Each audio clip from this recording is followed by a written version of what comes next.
Good morning, नमस्कार। आप देख रहे हैं इंडिया न्यूज। सबसे पहले देश, आपके साथ मैं रचना बंसल। खबरों की शुरुआत करेंगे। सबसे पहले खबर चैंपियंस ट्रॉफी से जुड़ी हुई है। चैंपियंस ट्रॉफी से पहले बदतर हो गए हैं पाकिस्तान के हालात। अब आर्मी और रेंजर्स के भरोसे टूर्नामेंट होगा, ऐसे आसार दिख रहे हैं। सेना को संभालना पड़ा है मोर्चा।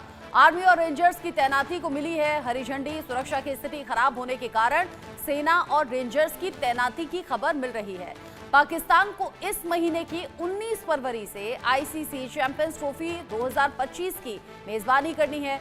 इस टूर्नामेंट से पहले पाकिस्तान की साउथ अफ्रीका और न्यूजीलैंड के त्रिकोणीय सीरीज खेलेगी। इस सीरीज की शुरुआत 8 फरवरी से होने जा रही है। चैंपियंस ट्रॉफी से पहले पाकिस्तान के हालात ठीक नहीं लग रहे हैं। सरकार सुरक्षा को लेकर पूरी तरह से आश्वस्त नहीं दिख रही है और इसी को देखते हुए पाकिस्तान क्रिकेट बोर्ड यानी कि पीसीबी को आर्मी की मदद लेने के लिए मजबूर होना पड़ा है। दरअसल पाकिस्तान की सरकार ने त्रिकोणीय सीरीज के लिए पाकिस्तानी आर्मी और रेंजर्स को तैनात करने का फैसला किया है। पाकिस्तान में सुरक्षा को लेकर स्थिति खराब होने के कारण पाकिस्तानी सेना और रेंजर्स की तैनाती की गई है। पाकिस्तानी सेना अब ट्राई सीरीज के दौरान टीमों को सुरक्षा देगी। इसका मतलब है कि ट्राई सीरीज अब पाकिस्तानी सेना की कड़ी सुरक्षा में खेली जाएगी।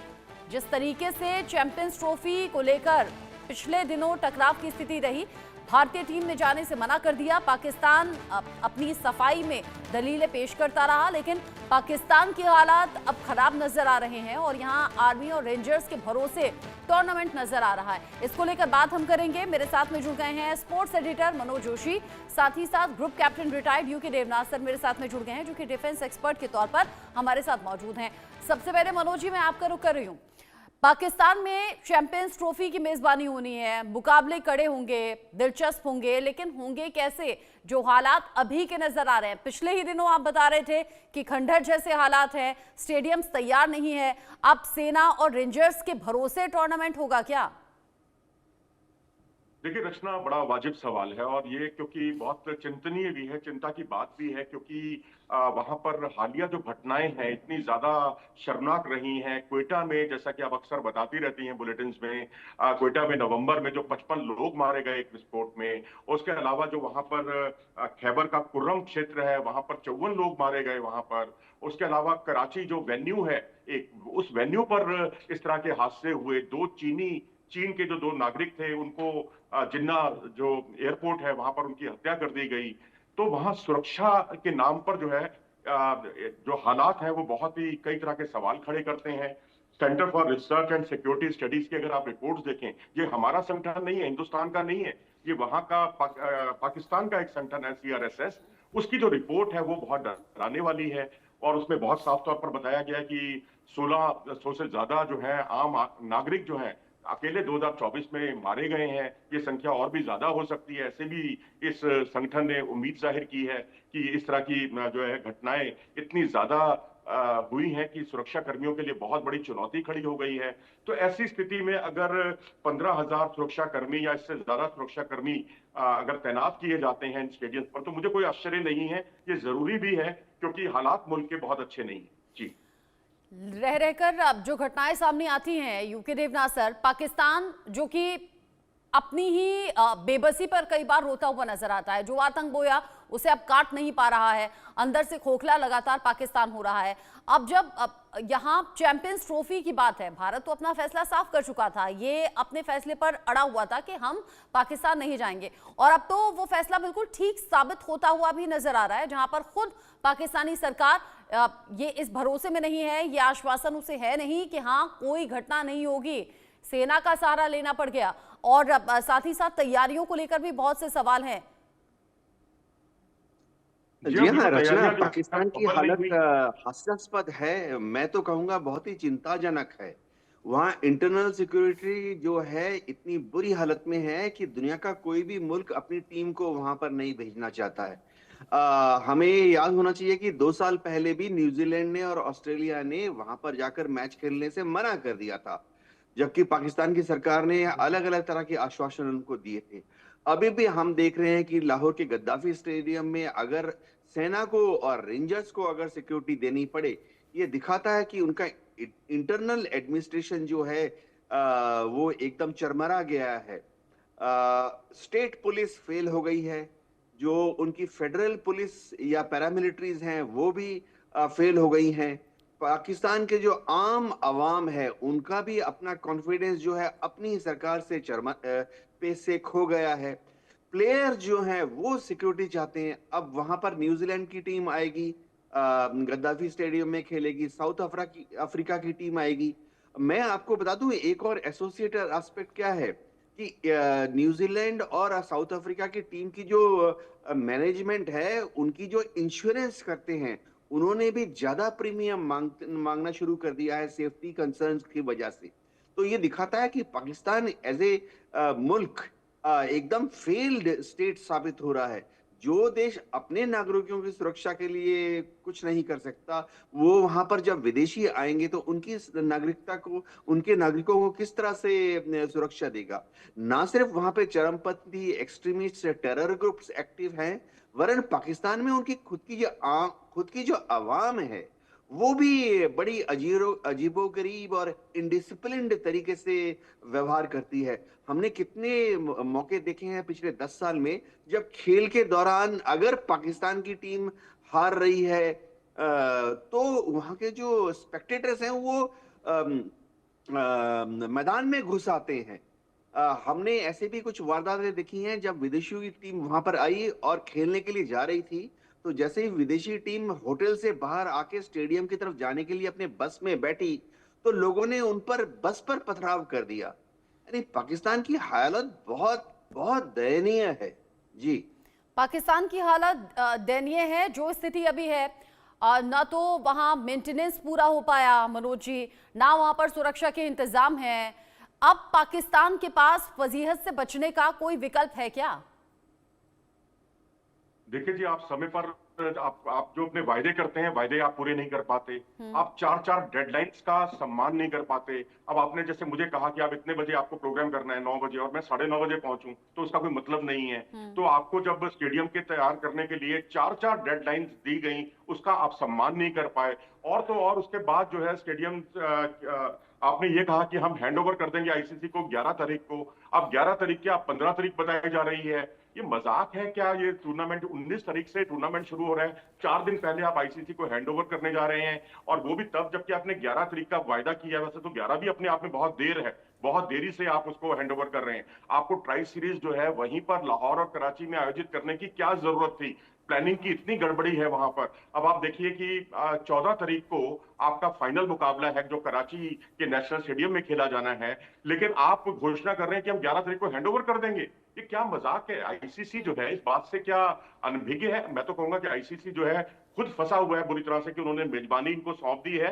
और उसके अलावा अगर आप देखें तो दुबई का जो स्टेडियम है जहां पर भारत ने मैच खेलने हैं, वो भी अभी हैंडओवर नहीं हुआ। हालांकि उसमें पीसीबी की गलती तो नहीं है, लेकिन आप ये देखिए कि वहां इंटरनेशनल लीग हो रही है। तो क्या आईसीसी इसके लिए जवाबदेही नहीं है? आईसीसी की जवाबदेही नहीं बनती कि वो खुद ही जब फाइनल 9 तारीख को कराएंगे और 10 या 11 तारीख को वो हैंडओवर करेंगे, तो पाकिस्तान को तो एक तरह से एक और सहारा मिल जाएगा इस बात का कि भाई दुबई वाला कौन सा स्टेडियम हैंडओवर किया गया है। अच्छा, तो यही मैं आपसे अगला सवाल पूछने वाली थी मनोज जी कि आईसीसी भी तो ये सब चीजें देख रहा होगा, वहां भी तो चर्चा चल रही होगी जिस तरीके से हम कर रहे हैं। तो क्या इन फ्यूचर इन सब बातों को ध्यान में रखा जाएगा? जी हाँ, बिल्कुल। जय शाह साहब की चुनौतियां बढ़ गई हैं जो अब आईसीसी में अध्यक्षता संभाल रहे हैं। और मैं समझता हूं कि जिस तरह से जो दिक्कतें हुई हैं यहाँ पर स्टेडियम्स को लेकर, आपने तो आनंद फानन में जो एक आपने जो है ब्लैकमेलिंग वाला जो तरीका अपनाया है पीसीबी ने, और उसी के सिलसिले में उनको एक महिलाओं का टूर्नामेंट भी मिल गया आईसीसी का।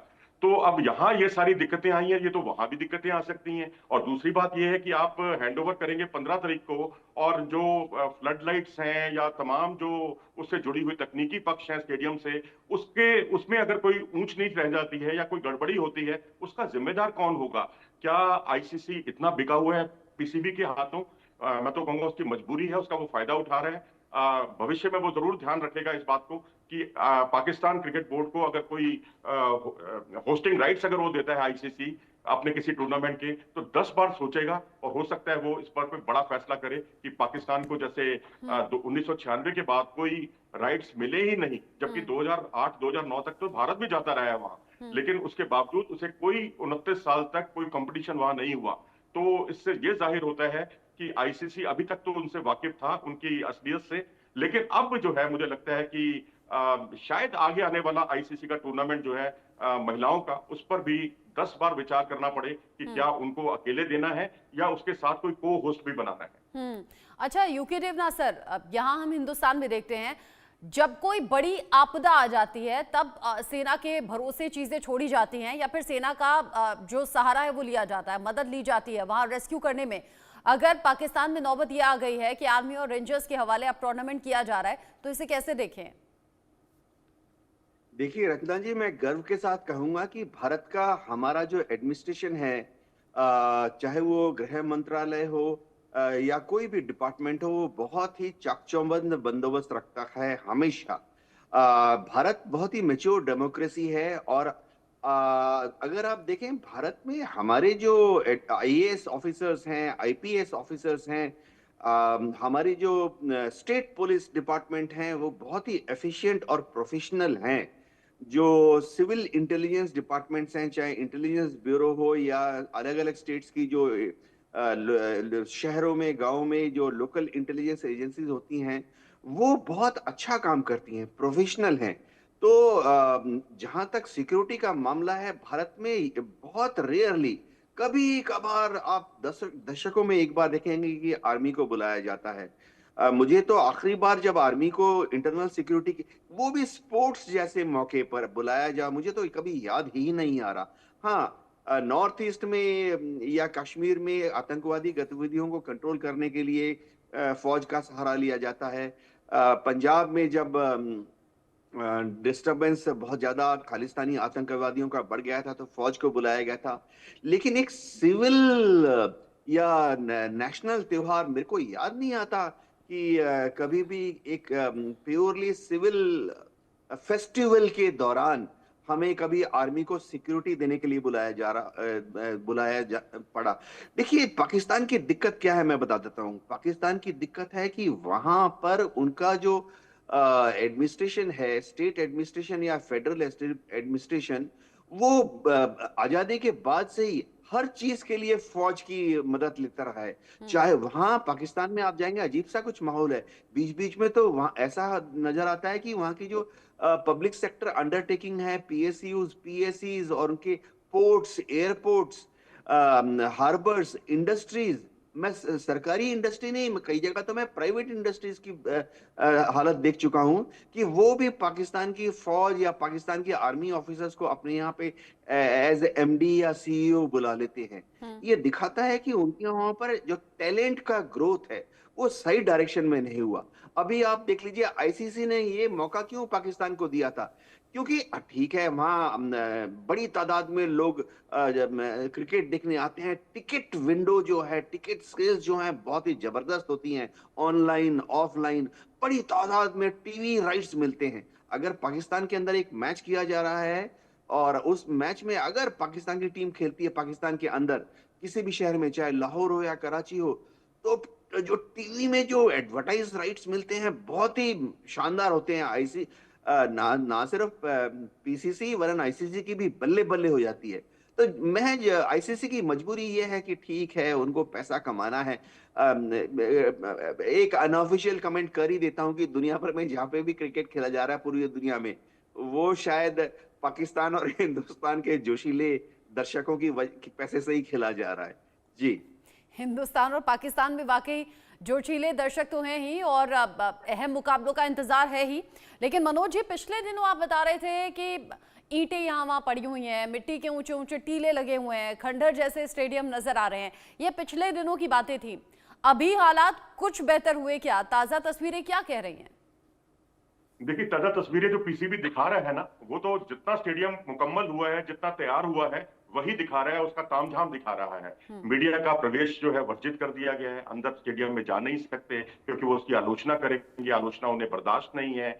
और तो और अब एक बड़ा पहलू जो है वो ये भी सामने आया है कि वहां तहरीके इंसाफ जो पीटीआई है, पाकिस्तान इमरान खान की जो पार्टी है, वो 8 तारीख को प्रोटेस्ट करने जा रही है, प्रोटेस्ट रैली करने जा रही है। इससे पहले आपको याद होगा इस्लामाबाद में भी उन्होंने नवंबर में एक रैली की थी जिसमें काफी लोग मारे गए थे और सुरक्षा कर्मियों से वो भिड़ गए थे। तो क्या हम ये उम्मीद करें कि ईश्वर करे ऐसा ना हो कि सुरक्षा कर्मियों के साथ उनकी दोबारा कोई भिड़ंत हो जाए और उसमें कुछ लोग मारे जाएं, ऐसा ना हो। हम तो यही चाहेंगे सब कुछ आसानी से हो। अभी देवनाथ जी ने बहुत अच्छी बात कही कि लाहौर के लोगों को बहुत पसंद है। मैं वाकई कहूंगा कि क्रिकेट के बड़े शौकीन हैं हिंदुस्तान और पाकिस्तान में, और हिंदुस्तान पाकिस्तान की वजह से ही आईसीसी की पौ 12 है और वो उसकी बल्ले बल्ले है, और ये मानना होगा। लेकिन कराची में अगर आप गौर करें तो पिछले कुछ समय से दर्शक नहीं आ रहे हैं वहां पर, क्योंकि पाकिस्तान टीम का परफॉर्मेंस इतना गिरा है, क्योंकि अपने डोमेस्टिक में आप 3 साल से कोई मैच नहीं जीत पा रहे थे। अभी आप इंग्लैंड से एक सीरीज जरूर जीते हैं, तब हो सकता है कि कुछ बदलाव आए, लेकिन पहले तो स्टेडियम ही उनके खाली रहते थे, खासकर कराची का स्टेडियम। हाँ, लाहौर में बहुत भीड़ है, रावलपिंडी छोटा शहर होने की वजह से वहां आपको अच्छी खासी भीड़ नजर आएगी, लेकिन ये तमाम सवालिया निशान जरूर पाकिस्तान क्रिकेट बोर्ड पर लगेंगे। और तो छोड़िए, अपनी जो टीम का सिलेक्शन है वो भी आप बड़े अजीबोगरीब तरीके से करते हैं। जो 4-4 साल, जो एक पिछले साल 2024 में स्कीम ऑफ थिंग्स में जो प्लेयर ही नहीं थे उनको भी आपने टीम में शामिल कर लिया, जो आपकी स्कीम ऑफ थिंग्स थे उनको आपने बाहर कर दिया। 2024 में भी जो T20 वर्ल्ड कप हुआ था वहां भी यही बदस्तूर हालत थी, और क्या परिणाम हुआ वो सबने देख लिया। 2023 का जो वर्ल्ड कप था जिसमें आप आगे तक क्वालिफाई नहीं कर पाए, उसकी वजह भी आपका टीम सिलेक्शन था। तो टीम सिलेक्शन हो, डेडलाइन का सम्मान ना करना हो, स्टेडियम की जर्जर हालत हो, ठीक है अब सुधार आ रहा है नो डाउट, लेकिन आना भी चाहिए। अब नहीं आएगा तो फिर क्या 19 फरवरी के बाद आएगा? 19 फरवरी से तो टूर्नामेंट ही शुरू हो रहा है, 15 को आप हैंडओवर कर रहे हैं। मुझे ऐसा टूर्नामेंट आईसीसी का याद नहीं आ रहा जहां टूर्नामेंट शुरू होने से 4 दिन पहले ही स्टेडियम जो है आईसीसी को सुपुर्द किए गए हों। 2011 का वर्ल्ड कप याद कीजिए, भारत ने तकरीबन 1 साल पहले अपने सारे स्टेडियमों का रखरखाव सुनिश्चित कर लिया था। कोई नए सिरे से जब आप प्लानिंग इतनी खराब है, आपने अपने लाहौर का जो स्टेडियम था, गद्दाफी स्टेडियम, जो बड़ा ऐतिहासिक स्टेडियम रहा है जहां भारतीय खिलाड़ियों ने बड़े रिकॉर्ड तोड़ प्रदर्शन किए हैं, वहां वो स्टेडियम की आपने जो है इमारतें गिरा दी, नए सिरे से बनाने चले।